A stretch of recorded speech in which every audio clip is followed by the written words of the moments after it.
On June 18, 2018, the world watched in disbelief as news broke. Rapper XXXTentacion shot dead in Florida, age 20. Jahseh Onfroy wasn't just another rising star, he was a phenomenon. A kid from Broward County who turned raw pain and rage into anthems that spoke for a lost generation. With songs like Sad, Moonlight, and Changes, he became the voice of youth drowning in depression, heartbreak, and fury. But behind the fame was a story darker than his lyrics. Arrests, abuse allegations, violent outbursts, the same chaos that fueled his music also haunted his life. He was both a savior and a sinner, loved and hated, healing others while destroying himself. When bullets tore through his BMW that summer afternoon, millions of fans cried, not just for the artist who died, but for the boy who never got the chance to grow up. Was XXXTentacion a misunderstood genius on the edge of redemption, or the product of a generation too broken to save itself?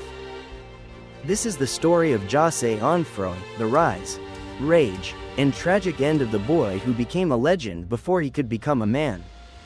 Jahseh Onfroy was born on January 23, 1998, in Plantation, Florida, a place where the sun was bright, but his early life was anything but.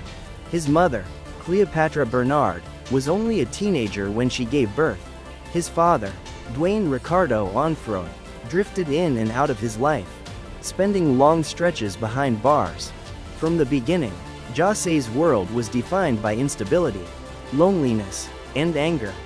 As a child, he bounced between homes, sometimes living with relatives, sometimes with strangers.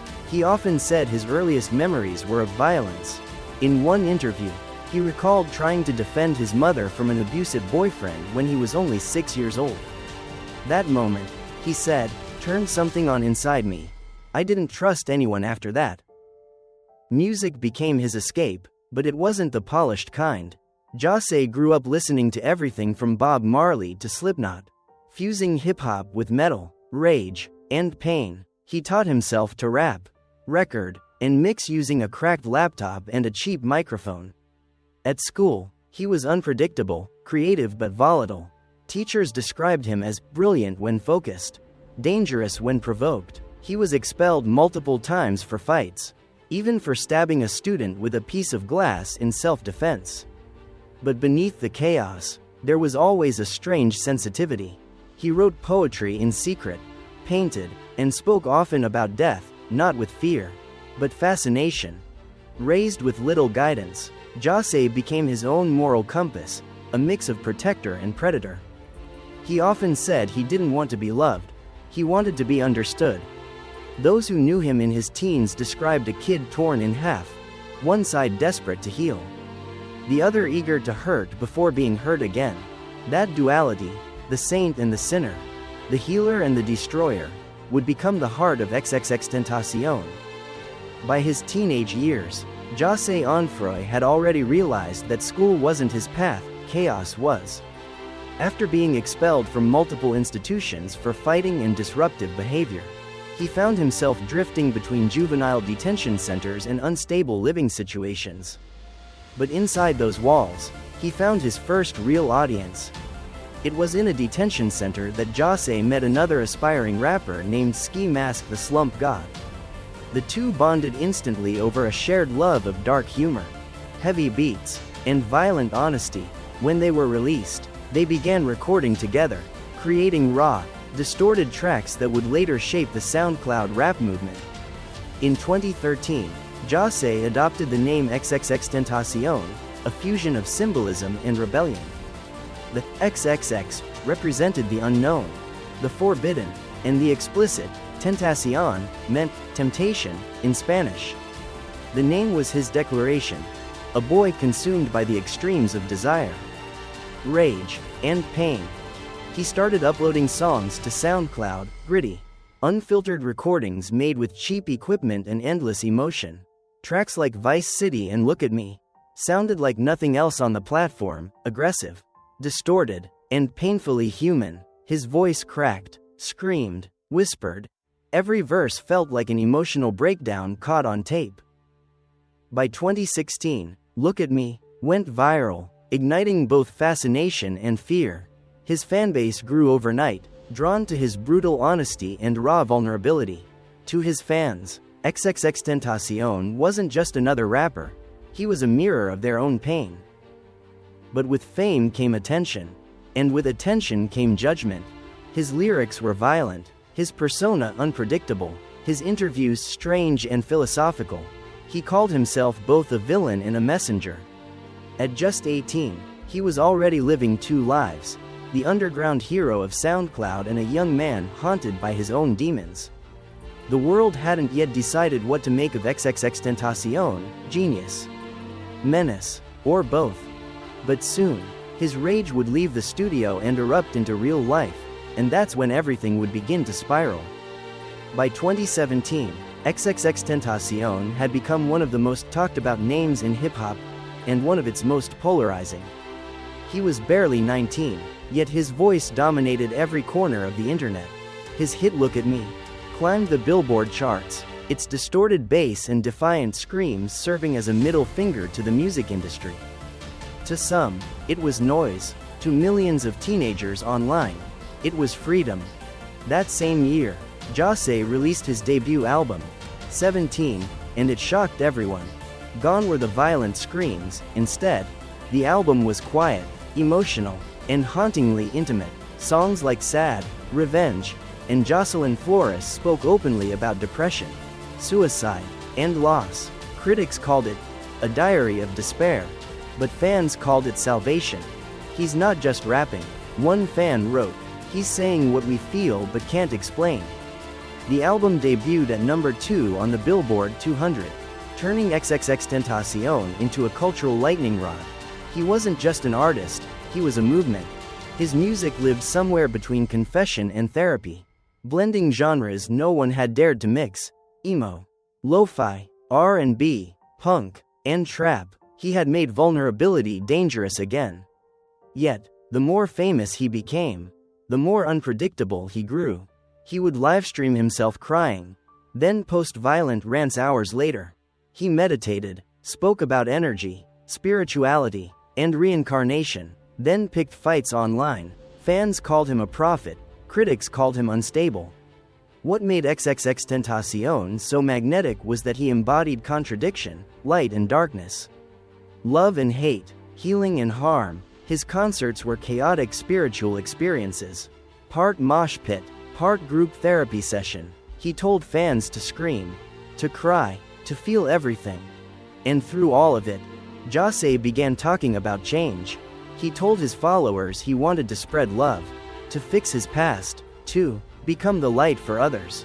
It was as if he knew time was running out. He was no longer just rapping about pain, he was trying to redeem himself through it.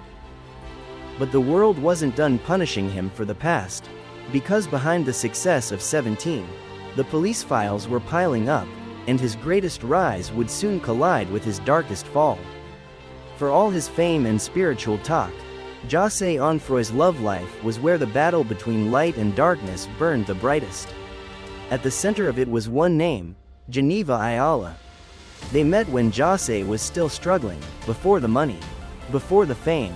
Geneva described their relationship as passionate, chaotic, and volatile from the very beginning. He loved like a storm. She once said, when it was good, it felt like heaven. When it was bad, it felt like the end of the world.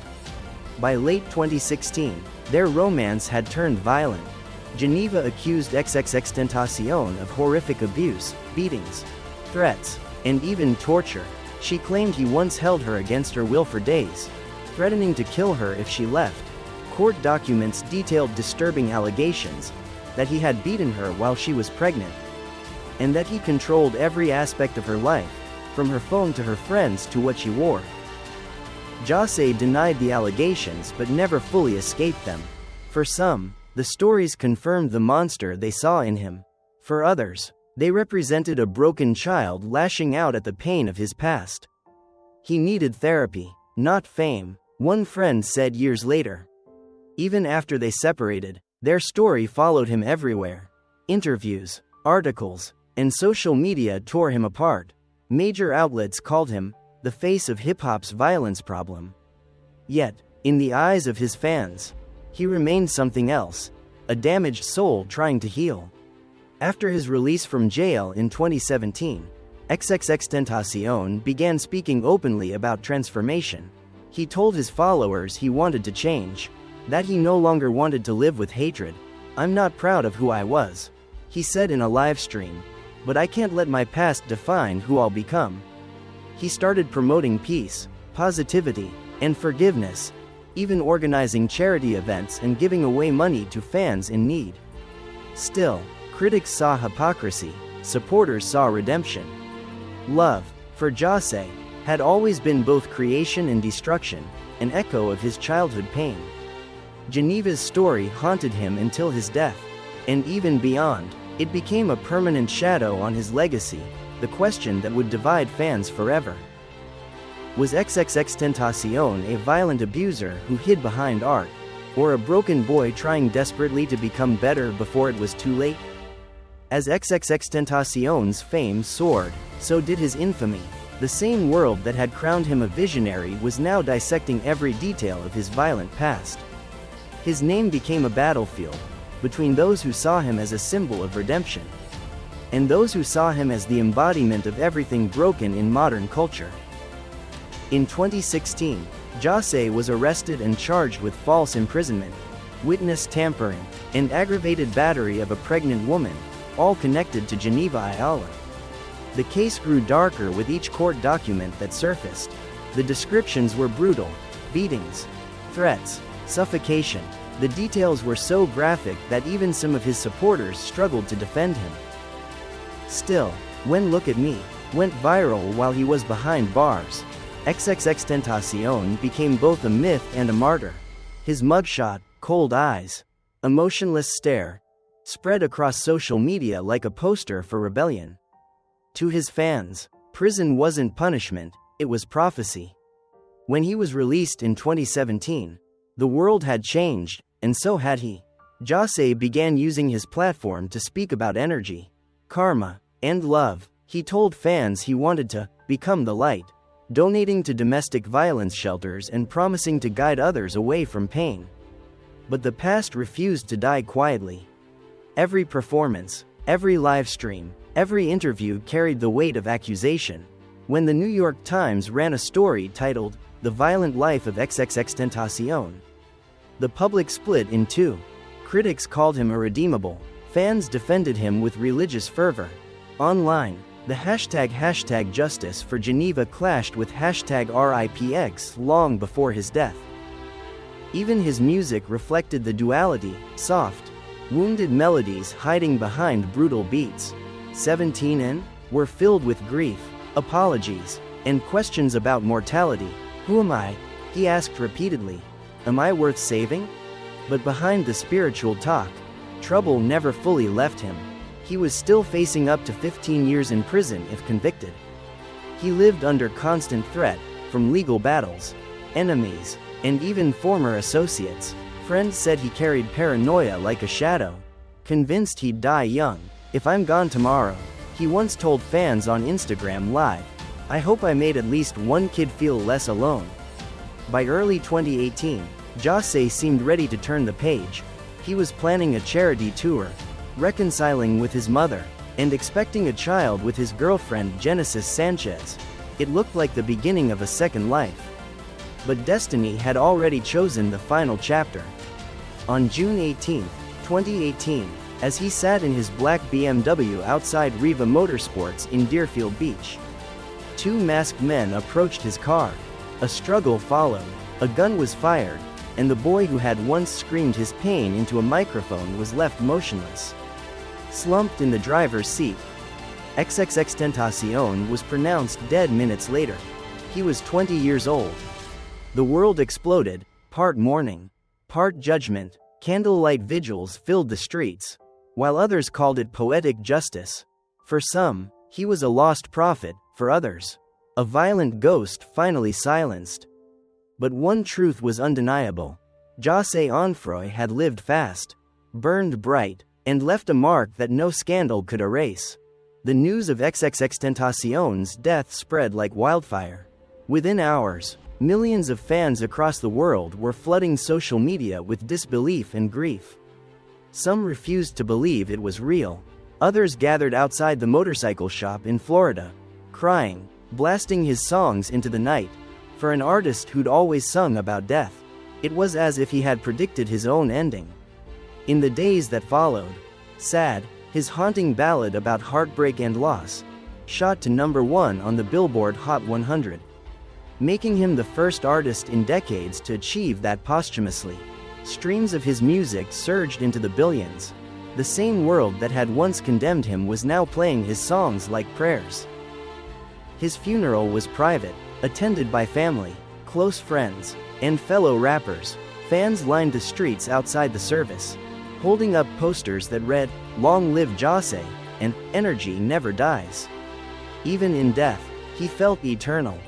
In 2019, his girlfriend Genesis Sanchez gave birth to their son, Jahseh Onfroy, a child Jahseh had named and spoken about just weeks before his death. He had told friends that if he ever had a boy, he wanted him to finish what I started. The world saw Jahseh as both tragedy and continuation, the life Jahseh never got to live, the redemption he'd been reaching for. His posthumous albums, Skins, 2018, and Bad Vibes Forever, 2019, revealed the softer, more introspective side he had begun to embrace, songs about love, regret, and the need for inner peace. Critics remained divided, but fans found solace in his unfinished words. For them, XXXTentacion had never been about perfection, he was about honesty. Still, controversy shadowed even his legacy. Debates over his violent past reignited every time his name trended. Should his art be celebrated despite his actions? Can redemption exist after death? The internet never agreed, but it never stopped listening either.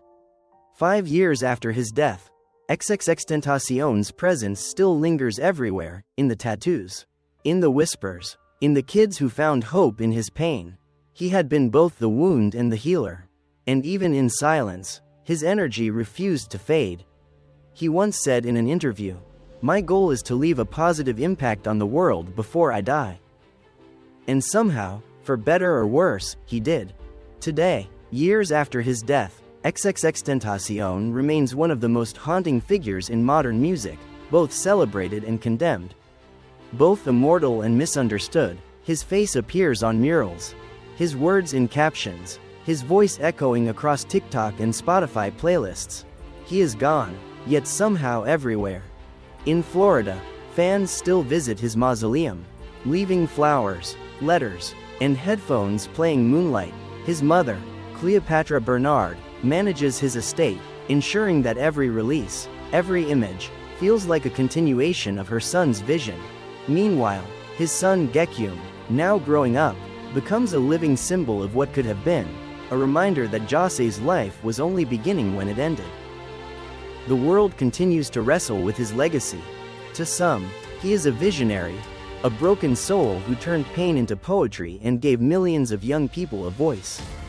To others, he is proof that talent doesn't erase cruelty, that forgiveness cannot come without accountability. And maybe that's exactly who XXXTentacion was, both sinner and savior, creator and destroyer, a reflection of a generation that feels everything too deeply and forgives too easily. In one of his final live streams, Jahseh told his fans, "If I'm going to die or even be sacrificed, I want to make sure that my life made at least 5 million kids happy." He didn't make it to 21, but the music he left behind, the screams, the sadness, the hope, continues to reach millions. His story doesn't end with his death. It lives in every kid who still listens, still hurts, still heals. And maybe that's how legends survive, not in perfection, but in the echo they leave behind.